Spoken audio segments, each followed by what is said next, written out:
Stats in a Wrap, the podcast series from Eurostat. Italië het laagste werknemerspercentage heeft. Creo que la población en Europa está... In Ungheria è più basso in Italia. Die meisten Autos gibt es in Deutschland. Я думаю, что население Европейского Союза растет. The biggest birth rate, I think. Well, Christmas is nearly upon us, and here in the Wrap Cafe, as we wrap our stats in Christmas paper and put the presents around the tree, our Berlin-based producer Matthias, who is dressed up today as the horned Christmas devil Krampus to scare all the naughty children, although actually Matthias doesn't need to dress up to scare children, by the way. Matthias is bringing around the glühwein, the stollen cakes and the gingerbread cookies and singing a few Christmas carols before heading out to feed the reindeer. What, I wonder, is Father Christmas going to bring you this year? Well, I can tell you what he's going to bring me because I asked for it. It's going to be the Key Figures on Europe 2023 edition, all 80 pages of it. And for me, Christmas has come early because I have it before me. Oh, what a glorious thing it is. I ordered it from the publications office on behalf of Father Christmas, of course, and all I had to pay was €3.92 shipping. It will sit proudly and well thumbed on my shelf until next year, when I order the 2024 edition, again on behalf of Father Christmas. A bound volume of statistics is an increasing rarity these days of instantly available online data, but it is still very useful. And it's an emblem of the shifting trends in how we view stats at different times. What's key this year and what was key last year can vary greatly. What does that tell us about our evolving attitudes to the statistics that surround us? And we should not forget that stats are a vital tool in keeping all discussions and debates healthy and useful, especially in an age that some have come to call post-truth. Next year, 2024, is going to be a big year for the European Parliament, with its 10th election since 1979. So, key figures are going to be essential as millions of Europeans participate in shaping the future of European democracy. To help us look at the way statistics have changed over the years and to see through the lens of changing publications, we have two people very well placed to talk about it. It's a great pleasure to have again John Verrinder back on the show. John is head of unit at the department in Eurostat that deals with national accounts, methodology, standards and indicators. But he's worked with many different kinds of statistics over his career. Welcome, John. It's a pleasure to have you back on the programme. Thank you, Jonathan. And we also have Birgit Schmeitzner, who is press spokesperson for the Commission's German office in Berlin, the representation as it's called, which is a sort of consulate or embassy for the European Commission. Birgit, welcome. Thank you, Jonathan. Birgit, I want to come to you in a minute, but first, John, tell us a bit about your role at Eurostat. Well, Jonathan, for the moment, I'm very much focused, as you said, on national accounts. During my career, I've worked on several areas of official statistics. But I think most recently, I've become much more involved in the presentation of indicators, how to, for example, use dashboards and how to use publications in order to get messages across and also to bring in users who may not traditionally have looked at our publications. Birgit, tell us a little bit about your work and what you do in Berlin. I'm a spokeswoman, and of course, I'm not a lone wolf here in Berlin. I have a team around me because we have to cover all those different policy fields. We get press queries from German journalists on a daily basis on PFAS to sanctions, on nature restoration law to driver's licenses, from pesticides to migration. So a big bunch of issues. And for the role of the representation of the European Commission here in Berlin, I would say we are sort of a bridge between the headquarters in Brussels and Berlin. Before we get stuck into the main podcast, we are going to have, especially as John Verrinder asked us particularly, to have a little Christmas quiz. And we're going to ask one question each and then a question for everybody. John's shaking his head. But before Matthias starts putting extra schnapps in the glühwein, which he always does every Christmas, we have this quiz, and the correct answers will win you a piece of chocolate. And if you get the answer wrong, Matthias will come round and beat you with birch twigs, which is what Krampus does to naughty children. So just be careful here. Think about the answer with great care. Question for Birgit. When was the last White Christmas in Germany? Was it 2013, 2009 or 2010? Oh my goodness. Are you speaking of Berlin or Bavaria? Because those are different places. You've got the whole of Germany of it. 13. I'm sorry, that's not the right answer. I'm leaving it open for the rest of the team. Matthias is now approaching you with the birch twigs. Oh my goodness. John, when was the last White Christmas in Brussels? Was it 2015, 2007 or 2010? I'd say 2017. Would that be okay? Oh, no, birch twigs for you, I'm afraid. It was 2010. For both of you now, fingers on the buzzer, please. Which country has the most reindeer? And I include all varieties and subspecies. This includes mountain reindeer, tundra reindeer, island reindeer, and surely today it will not snow, but reindeer. Is it Norway, Sweden, or Russia? I'd say Russia. I think I'd go for Russia as well. Okay, Birgit, you had fingers on the button first. You got there in quickly. You're quite correct. You get a piece of chocolate. Well done. One of the most important tools for setting out what the EU does and how the Commission works is statistics. We've asked Birgit to be our frontline reporter, the bridge, as she describes it, between Brussels and Berlin and the media world in Germany, and to tell us a little bit about how Eurostat's key figures play out in practice. But before we bring Birgit in, I'd like to get a little bit of input from John and just talk about this publication, Key Figures. It's changed quite a lot over the years. It has a long history. Just tell us, first of all, John, get us going on this. Why is it an interesting document? What is it, and how does it? What does it tell us? Our target audience for the publication is basically for people who don't know so much about the detail of sort of individual statistics. So it tries to give an overview. It's visually appealing, we think, not too heavy on the text. And what we're doing is handpicking from the whole data collection of Eurostat. So we're covering, for example, people and society, the economy, business, the environment. And it gives you an overview of the most important data that are available. Of course, it doesn't dive into detail, but what it does is allows you an entry point into a broader range of statistics if you're interested. I know that the European Union is publishing some key figures about consumer information rates, but I do not really know about these figures. So this is not the kind of figure that I would have seen already, but I think some classification between the economical situation of each country. So, yeah, if I look at the graphs and everything, I can understand what everything means. I just don't know them by heart. If you ask me, what's the GDP? No freaking clue, honestly. It is amazing. It is a beautiful document, this particular one, 2023. I'll talk perhaps a bit more about that later. It introduces the casual reader to quantification, to thinking about relative sizes of all kinds of bodies of information, and it's really, really engaging. Tell us a bit about the evolution, John. I mean, this isn't the first time it's been produced, 2023. It goes back, I think, to at least 2007 and probably way back before then. Just talk us through a little bit about the history. Yeah, that's absolutely right. I mean, this type of publication has certainly been around for more than 15 years. And actually, in terms of the evolution, it's no longer a kind of big compendium of statistics. It used to be, and we'll go into this in our discussion, it used to be sort of table after table, a table on this, a table on that. And you had to wade through a lot of statistics in order to get through the publication. And of course, this publication brings data from all of the member states and also compares it with the European level averages or aggregates. So now it's more of an, I would say, an attention-seeking publication rather than some kind of comprehensive resource. Birgit, coming to you now, just thinking about how stats are perceived by the everyday consumer of media in Germany, and I think the way that they consume media and information is typical of many other countries, of course. How are stats presented and how are they perceived? What's your experience about how they're handled in different publications and different platforms? The German Statistical Office is highly respected in Germany, no doubt.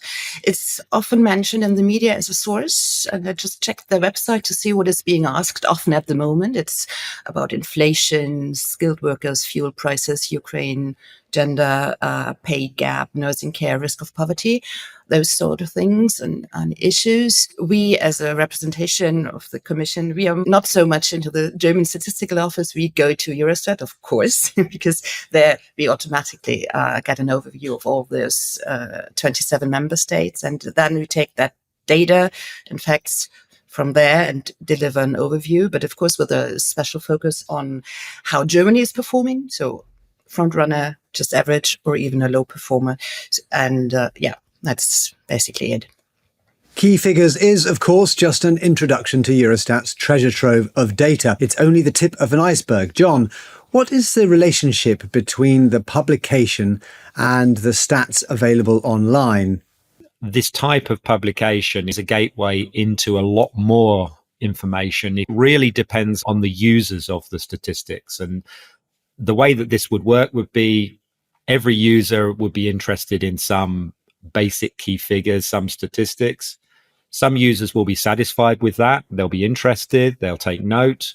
Some other users will think, well, I'd like to go a little bit further. I'd like to pull on the string. I'd like to see a little bit more about the background. Why is that figure developing in the way that it is? How does it break down? How am I comparing it with other countries? How is it in the context of the overall European situation? So you rightly said there's an enormous database of statistics behind all this, but it's very daunting if you just go to the database. So this is a way in, as it were, but it also means that we can satisfy different kinds of users, the users who just want some key figures, and those users that want a pathway into finding more relevant data for their work. Birgit, I want to come to you. Key Figures is packed with beautiful and informative infographics where there used to be just basic graphs. As a seasoned German media watcher, what changes have you seen in the way that data is presented in news reporting? Infographics is a wonderful way to tell stories. So in order to prepare facts and figures as sort of a eye candy, I would say, short and sweet, easy to grasp at first glance. I think that is really the essence. And maybe in former times, the need for that was not so obvious, because nowadays, with all those social media platforms we do have and the interaction of the users there, it's better to wrap it nicely. But on the other hand, sometimes facts and data are quite complicated. We all know that, especially if it comes to the broad European level. So that can be at least discouraging, I would say, for users. And so we are really happy to have different formats in which we can prepare the data. So maps and tables, as well as bar charts, and everything is available at the Eurostat website. We really appreciate that because, variety, I would say, is the spice of life in this area. In our experience that's a good way to attract users, the attention of the users, and it helps us absolutely to tell stories, especially when it comes to really, really complex things like climate crisis, you mentioned it, and it's really good to zoom in and pick out some details to make it easier for the people to deal with it and to talk about it. Really interesting. I mean, I can't emphasize enough how beautiful this one is this year. Going through it, there are 75 pages, only 6 where there is no graphic. On page 14, there is an infographic representing first-time asylum applications, which I would happily have on my wall. It is quite an outstanding piece of artwork. It's very, very interesting graphically, and it tells you a lot. But Key Figures 2023 is not, I would say, a professional statistician's resource. This is for the non-professional. John, tell us who this is aimed at. In this particular publication, actually, we find that a lot of users are actually aged between 35 and 54. And so it's not exactly the very young student user base you would expect, Jonathan. However, when you dig into it, you find that a lot of the users come from academic institutions, teachers, professors, public sector researchers. So the kind of people who actually bring the publication to others. We also see users, though, such as journalists, and that opens the door through their articles and publications to a broader audience. We get the feedback from the users that they're very positive about graphics, the overall look and the accessibility. Okay, this is more like a personal thing, but I would like to know salary comparison within countries. If we are like one market, one union, one everything, why is there so much disparity? Or I feel like there's so much disparity. If I had news about how living works in other countries within the EU, I would feel more comfortable with what I have, or I would say, okay, then I rather move to France or I move to Germany. I would like to know more about, the advancement in climate and waste minimization in European countries. I think that I would like to get to know more about employment rates, because in Spain it's quite concerning, and also related to the working salary conditions or the time that Europeans spend at the workplaces. Social-wise, I feel like not a lot of those numbers are published, like poverty rates and stuff. But financial numbers, they're all over the place. John, the impression to the outsider is that a statistical organisation is a kind of immutable rock that merely processes flows of information that don't change from one year to the next. But in fact, it's nothing of the kind, because what is prioritised in stats over time reflects changing values, and in a democracy, that's determined by debate, even political debate. Is that fair to say? As a professional statistician, I'd say that we really want to keep the politics out of statistics. We want the professionalism and independence of statisticians to be preserved. But at the same time, clearly there are needs coming from policy development, from political discussion. You mentioned the European Parliament elections next year. So there are obviously needs for statistics which are raised constantly. And that's, of course, a challenge for the Statistical Office, because on the one side, we do have long-standing statistics that we've collected for many, many years. And these statistics are important because you need to reflect how things have evolved over time. You need a time series of statistics. So to some extent, yes, we are continuing to produce the old statistics, the well-known data, because there is an inherent need to keep producing them, and we have the infrastructure in place to do so. But at the same time, we have to be agile, because as the new needs come through, we need to reflect those. We need to introduce new collections, new breakdowns. Some statistics will need to be faster, produced more quickly or more regularly. It is a very big challenge to do all of that. One of the ways out that a lot of statistical offices use is the development of technology, use of digitalization, and increasingly using the data in digital form that's out there, the so-called big data, in order to produce statistics more efficiently.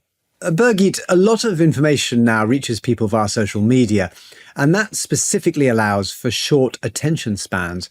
How do you think that has affected how people take on board statistical information? Well, to be honest, who reads the daily newspaper from front to back every day? I do sometimes, but not on an everyday basis. So more and more people, of course, they get their information from the internet, and it's easier. Most of the time it's for free. And it's, I would say driven by the good old KISS principle. So keep it simple, stupid. So, and you mentioned the attention span, and the attention span is shrinking. The message has to come out in the first 3 seconds or so. Otherwise, you have lost your public. So our challenge, I would say, is to avoid too much complexity, but still show the whole picture.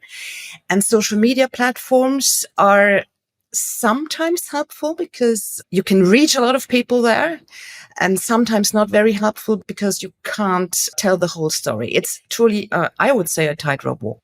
John, do you find yourself on the horns of a dilemma here where you risk trivializing a stat on the one hand, and on the other hand, in giving necessary context, losing your target audience's interest? Yes, undoubtedly, it's a big challenge. As a statistician, I would love to be able to explain a lot more about what's behind a number, where there may be some things that you can interpret it in one way, but you couldn't interpret it in another.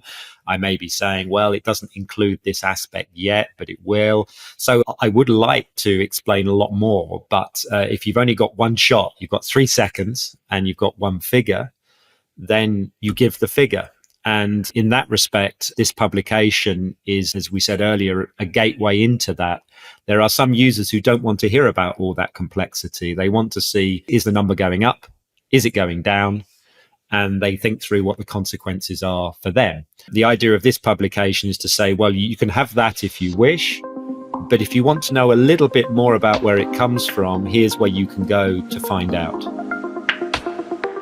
It's also equally important to have people who are unbiased and trustworthy that can help cut through the data, because the more, like, for every piece of data that says something one way, there's probably someone trying to find a piece of data that says it the other way, and it's about making sure you're getting that data from the reliable sources. Birgit, you have to make sure that a lot of what gets reported about the EU in the German media is accurate and fair. Is this about giving proper context, or are you having to rebut assertions that simply give an inaccurate impression? Which keeps you busiest, explaining or debunking? It is about explaining, but of course, sometimes it's about tackling misinformation as well. So we had I give an example from June. We had then a tabloid running a story on remuneration. So they claimed that President von der Leyen has demanded a significant salary increase for herself and for all the staff of the EU institutions. So we had this story, and of course we knew that this is false and misleading. And then we had to provide very, very fast facts and figures. And the main argument was the exact description. So how is it actually calculated? Well, the officials are paid. And the answer was, look at Eurostat, because Eurostat is in charge. And we had the beauty of information that the calculation is based on two different factors: the development of the net purchasing of the income of national civil servants, and the development of the inflation in Brussels and Luxembourg. And so we did this fact check, we posted it online, and that was really successful. And the excitement on the internet quickly died down, subsided. That is maybe a good example where we saw a story in the media, in German media, really exploding, sort of. And we had the chance, using facts and figures, to calm the whole situation down. And of course, we do this every now and then, every day, maybe. Our goal is to debunk, or even better, to pre-bunk, as I told you. It's always wonderful to have fact and the figures to calm the situation down, and to be a neutral player in that media sphere. There's a saying, isn't there, that a rumour has travelled twice around the world before the truth has got its boots on. News outlets hate publicising their mistakes. Do you find that even if you're right, all you can do is limit, not reverse, the damage? Our voice is heard, obviously, and our community management, working 24/7 on our social media platforms, is doing a hell of a good job. So we really see that the community on the internet is getting our information, and it is using it. We do have a network with, of course, the national journalists as well here, and I call them a lot, and provide our information, and in order to give them the possibility to get the whole picture, because it's so easy to listen to national politicians turning their finger, or putting their finger on Brussels, and saying, okay, those grey suited technocrats are deciding something, and we are the good guys here in this game. And most of the time it's not like that. We have the opportunity and the duty to give this information, and we have our strategies as well. Fantastic. Now, we've got the 2024 elections next year. Birgit, you've been getting ready for that a little bit. Just tell us about how you're preparing for the election fever that will be gripping everyone next year. Yeah, there will be a fever. Yeah, I'm pretty sure. So we've been planning that for months now. And of course, we have an eye of all those technical abbreviations and frequently used keywords, buzzwords. But a lot of people, they tend to do not know what those words mean. So we explain it in an easy to understand format, easy language, which we can use in social media to counter misinformation, because we know that we have to counter misinformation better and easier. So that's one point. We have our press trips to Brussels, including for influencers, because that is really very, very important for us to include them in our strategy. We have some seminars for journalists throughout Germany to prepare them for the European elections, and this is a cooperation with the European Parliament and the Federal Press Office. overall, I would say it's more or less about explaining and to spread the word. Please participate. Please have your say. Go voting. John, what's your experience of the way that Eurostat has to respond to the statistical noise and fever that goes on during elections? We do see at times of elections, and not just European parliamentary elections, but also at times of national elections in the member states, that there's a more demand for facts and figures. They're flying around. There's a lot more references, a lot more comparisons. How are we doing compared with another country or another region? And that's an area where we get a lot more queries and user questions that we have to answer in short periods of time. We're obviously in touch through the journalist channel. And naturally, as Birgit has explained, the colleagues working in the member states are in constant touch with us as well. Fantastic. Okay.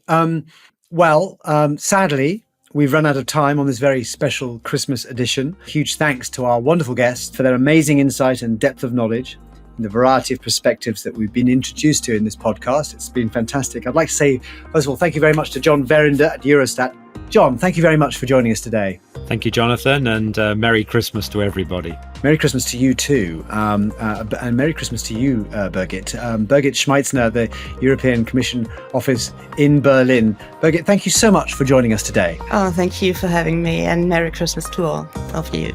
Merry Christmas to you too. Thank you very much for today. Now, you may have been shouting at your device earlier because you knew the answers to the little quiz that we gave to Birgit and John. Have no fear, because this is your chance to win some prizes. And no, among them will not be, I promise, the key figures document. Just go to Eurostat's Facebook, X, formerly known as Twitter, or Instagram page, and from the 21st of December, you will have the chance to test your knowledge on Europe's key figures. And as I say, walk away with an exciting prize just in time for Christmas.